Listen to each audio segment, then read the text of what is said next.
Ah, a superb choice. We're out here, this is East Nashville on the Cumberland, looking into Nashville, and we're standing here with Larry. And Larry and I were talking this morning about his work at a temporary agency. I won't say the name, but it rhymes with Gojin. It's a local Nashville agency. And Larry has done, how long have you worked at a temp service, Larry? With this particular temp service, I've been there with them for approximately a year. So over the last year, why don't you tell people what it's like to, how is the process? What happens when you go there? Well, the old process was first come, first served. Okay, so what time did you get there in the morning? What time do you have to be there? You have to be there at 5 o'clock in the morning is when the doors open. Okay, and people are lining up at 5? Yes, they start lining up about 3:30 in the morning. Okay.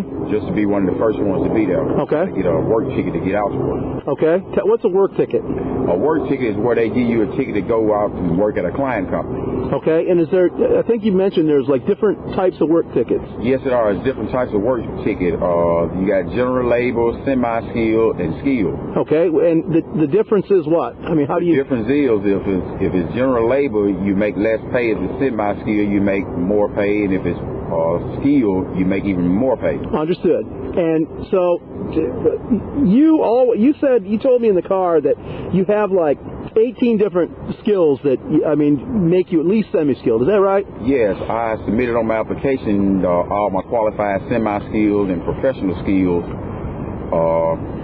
employment experiences. Okay. And so when you go there and they give you a ticket, what do you usually end up with? Since I've been working with them temporarily, I've only been given a general labor's ticket, which is only $6 an hour. Okay, and they know though that you've got other skills, right? Didn't you? Skills, semi and skills. Okay, and didn't you just you mentioned a job where you went in on general labor and they took you from the general labor and put you on the roof? Yes. And what happened?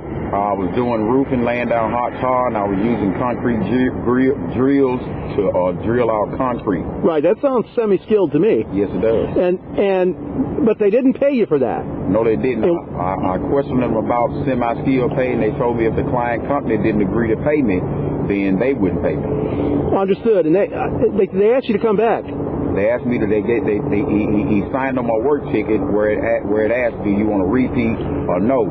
He signed yes, but I didn't repeat the ticket because they wouldn't give me the semi-skilled pay. How much is semi-skilled pay? Do you know? It's supposed to be, it's approximately, they talk about it being anywhere from $8 to $8.50 an hour, but they only gave me $6.50 the first day I worked. Okay, and so let's go back then. You get there at 5 o'clock in the morning.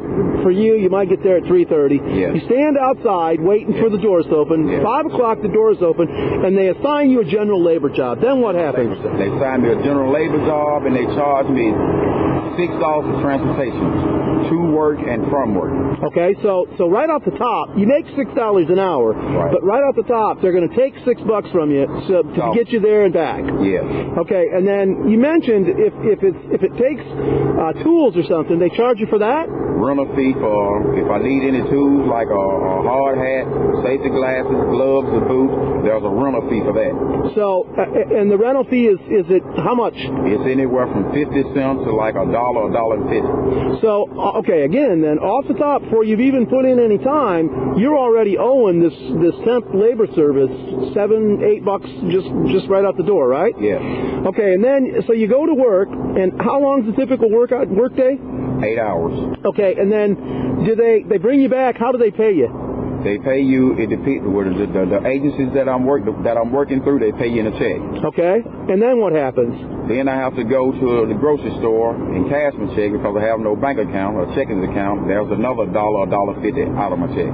Okay, so 6 times 8 is 48. Yes. Minus 7, that leaves you $41. Yes. Minus another $1 to cash the check. So you're telling me that you work 8 hours of general hardcore labor, yes, and you earn $40? Yes. And you're supposed to live and rent an apartment on $40 a day in Nashville. Yes. That's the idea, right? Yes. And apparently that hasn't happened for you, has it? No, it hasn't. And do they work you every day? No, they don't. They just recently changed the old format, where the old format was you come in, first come, first serve. Okay. They changed that to is no more first come, first serve basis. It's just they select you as furthermore who's more capable for the job, best suitable for the job. Understood. It doesn't work that way. They're still using the old format. Whoever signed in first, that's who they send out first. Gotcha. I've been like number 14 on the list, and the other guy's been like number 22 on the list.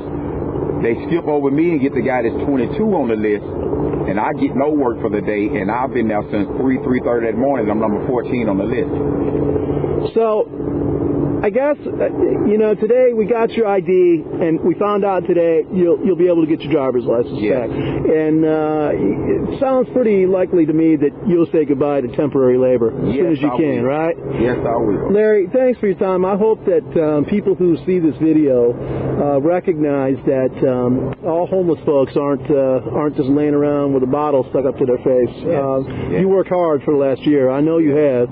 And let's hope that some things like that change in here pretty soon. Thank you. Thank you.